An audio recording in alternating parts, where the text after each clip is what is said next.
Chapter 751, Loan-Styled Euphemism. Late at night, 7 Pinster Street.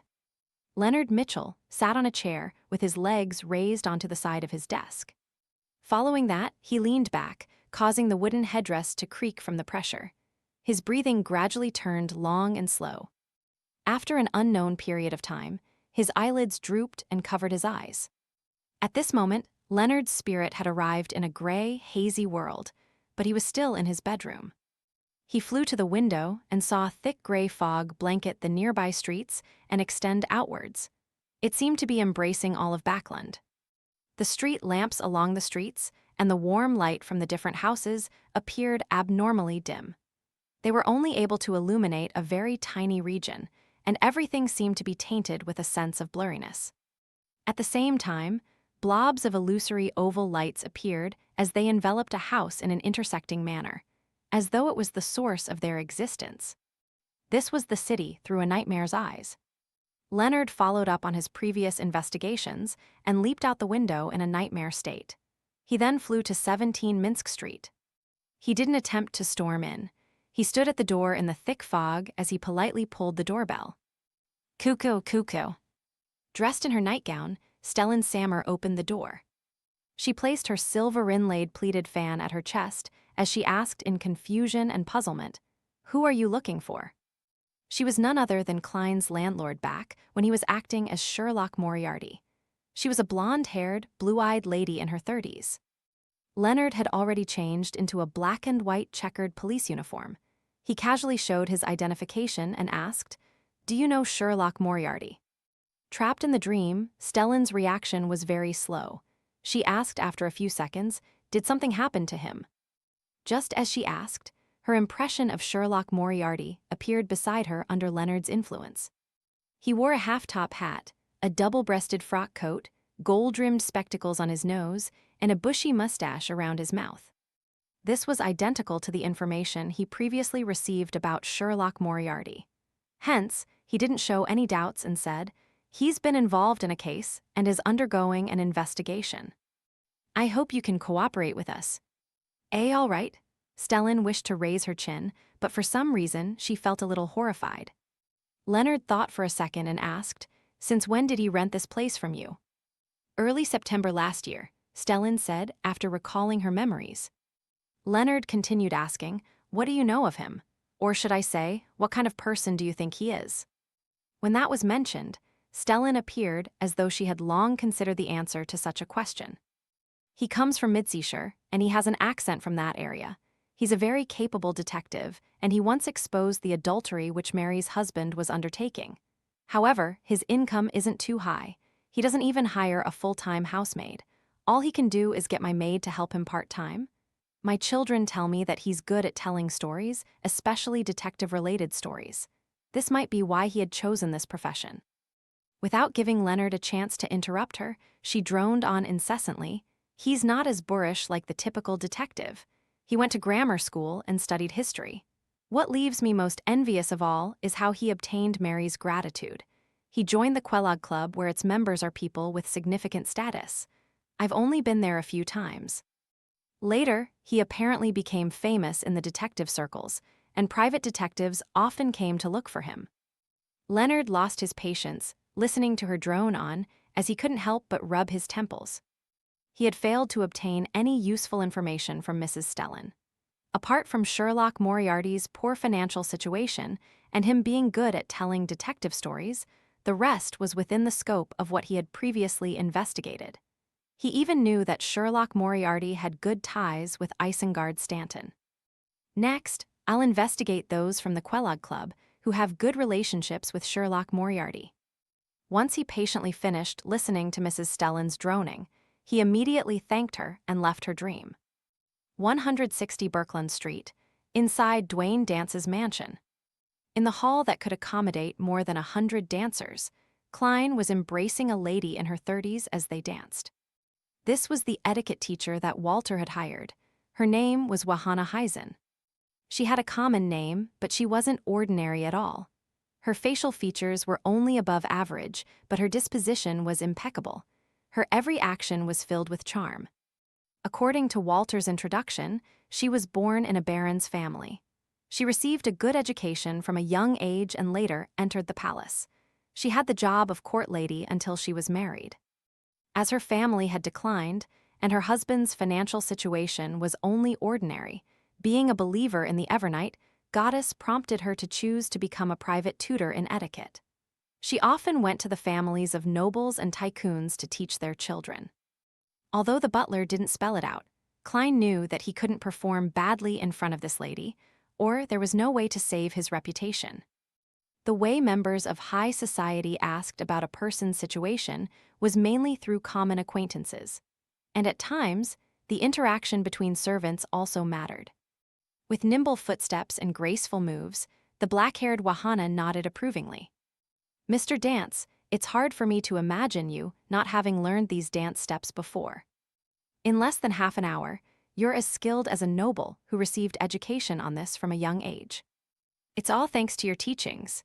Klein gave a humble smile as he wore a warm, humble look. With the clown's balance, dancing was a very easy matter for him. Wahana lowered her head and chuckled softly. "You're a gentleman who can really make a lady happy." She immediately raised her light brown eyes and swept her gaze across Dwayne Dance's silver sideburns and deep blue eyes. "That's the best praise I've heard today," Klein replied with a smile. During this period, his feet kept moving as he spun Wahana gently around. Not far away, the hired quartet's melodious music echoed through the hall. He had the intention to have close ties with Wahana, not to improve his reputation, but because she was once a court lady. After Wahana corrected a minor mistake that Dwayne Dance committed, she said, "When inviting a lady to dance, it's not only a dance. You also need to converse. You can't be like two dolls unless both of you are so immersed in the dance and music's rhythm that you do not wish to speak. Of course, that's also a form of communication of the heart. When conversing, you must be euphemistic because this is Loen, not inties. To put it simply, do not be direct and crude. You need to appear gentlemanly. Let me raise an example. If you wish to compliment a lady for her perfume, you can't directly tell her how nice it smells, nor ask what kind of perfume it is to praise her. You need to connect a more euphemistic meaning to it and mention that. Yes, you can say something like, 'It feels like I'm out in the spring meadows.' Of course, this needs to match the traits of perfume. There's no literary feel. Shouldn't you say that 'the moon is beautiful, isn't it?'" Klein lampooned with a Japanese-styled euphemism as he said with a self-deprecating smile, "Thank you for not telling me that my praises weren't gentlemanly enough." Wahana's smile deepened.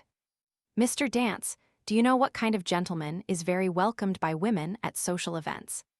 "Pray do tell." Klein honestly shook his head. Wahana said without a change in her smile, "The second most popular type are men who make women think that he's very intelligent." "What about the first?" Klein asked cooperatively. Wahana glanced at him and said, "The most popular type are men who make women think that they are very intelligent." Upon saying that, she smiled and didn't say another word. Klein instantly understood she was hiding her praise in between the lines. So this is Loen-styled euphemism. It's not like inties where they just aim straight for the lower half of the body. That's what's written in papers and magazines. I've no way of confirming what real inties' social events are like. Anyway, both countries often sully each other. The emperor's era does match that description, though. Klein nodded in enlightenment. The 2-hour etiquette lesson ended in a harmonious mood. Klein walked teacher Wahana Heisen to the door with butler Walter and valet Richardson before giving her a tiny gift. It was Moonlight, a perfume from the Dream Company. It was mixed with gray amber, making it rather expensive.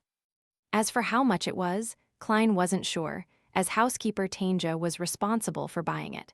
The payment was through her. Only when the £1,000 was almost expended would she come to him with receipts and a list for him to vet so as to receive fresh funds.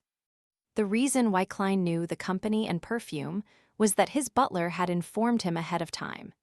It was to prevent him from appearing insincere if Ma'am Wahana were to ask.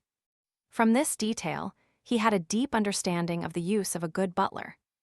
Watching the satisfied Ma'am Wahana Heisen leave, Klein held back the urge to rub his temples as he sighed inwardly. This is more tiring than a beyonder battle.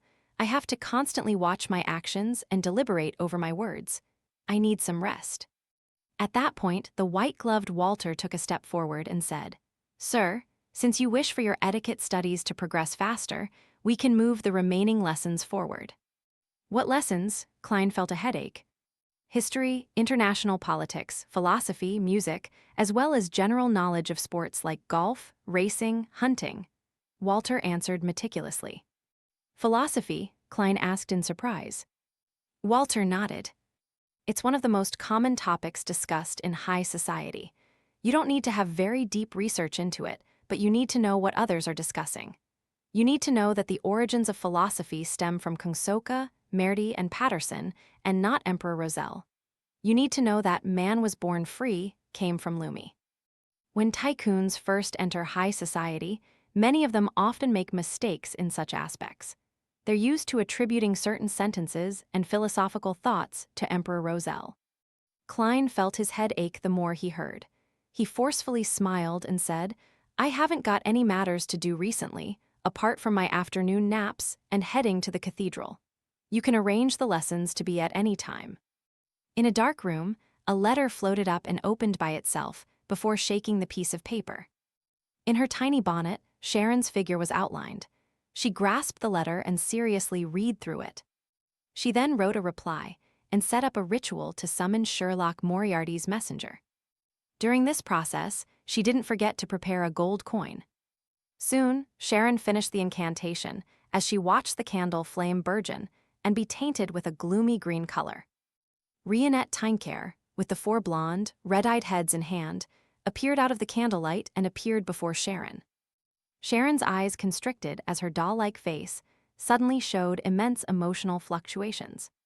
She blurted out, "Teacher, haven't you already?"